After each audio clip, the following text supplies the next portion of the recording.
7월 1일 목요일. 오늘의 말씀은 야고보서 1장 1절에서 11절입니다. 하나님과 주 예수 그리스도의 종 야고보는 흩어져 있는 12지파에게 문안하노라. 내 형제들아, 너희가 여러 가지 시험을 당하거든 온전히 기쁘게 여기라.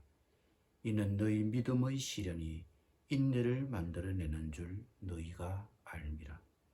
인내를 온전히 이루라. 이는 너희로 온전하고 구비하여 조금도 부족함이 없게 하려 함이라.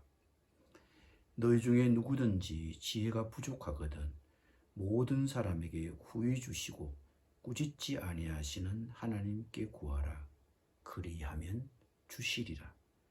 오직 믿음으로 구하고 조금도 의심하지 말라. 의심하는 자는 마치 바람에 밀려 요동하는 바다 물결 같으니 이런 사람은 무엇이든지 죽게 얻기를 생각하지 말라. 두 마음을 품어 모든 일에 정함이 없는 자로다. 낮은 형제는 자기의 높음을 자랑하고 부한 자는 자기의 낮아짐을 자랑할지니 이는 그가 풀의 꽃과 같이 지나감이라. 해가 돋고 뜨거운 바람이 불어 풀을 말리면 꽃이 떨어져 그 모양의 아름다움이 없어지나니 부한 자도 그 행하는 일에 이와 같이 세잔하리라. 야고보서는 힘겨운 시기를 맞이한 신자들을 향해 쓴 편지입니다. 야고보는 시련 중에 있는 성도들에게 기뻐하라고 합니다. 시련을 기뻐할 수 있습니까? 그러나 야고보는 시험이 찾아올 때 기뻐하라, 온전히 기뻐하라고 합니다. 우리도 시련을 만날 수밖에 없는 때가 있습니다.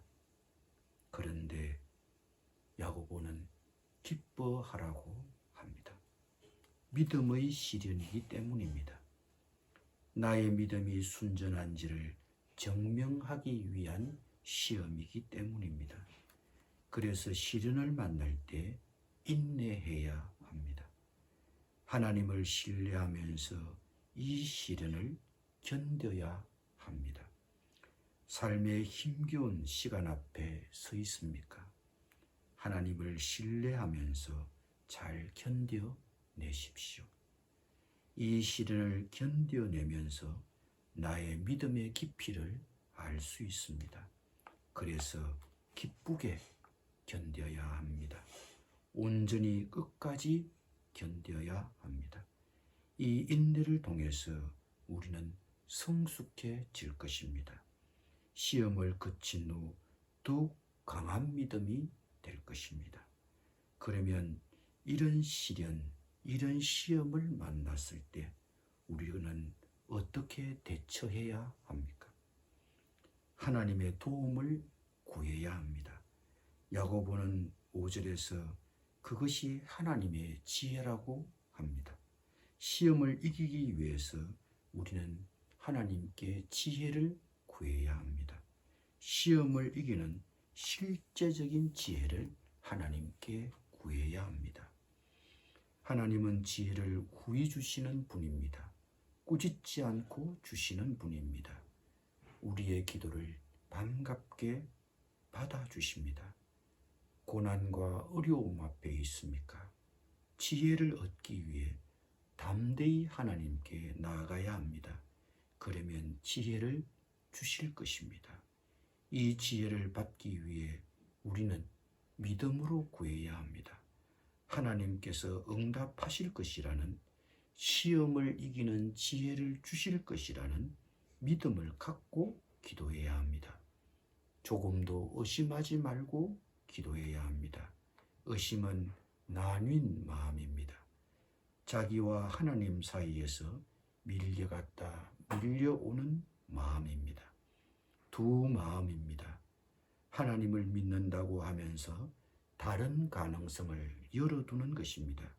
이런 마음은 하나님을 의지하지 않는 마음입니다. 오직 믿음으로 지혜를 구하십시오. 혹 돈 때문에 시험을 당하고 있습니까? 야고보는 가난하든 부하든 신자들은 자기 자신을 하나님 앞에서 똑같은 시각으로 바라보아야 한다고 합니다. 우리는 주 안에서 동일한 시민입니다.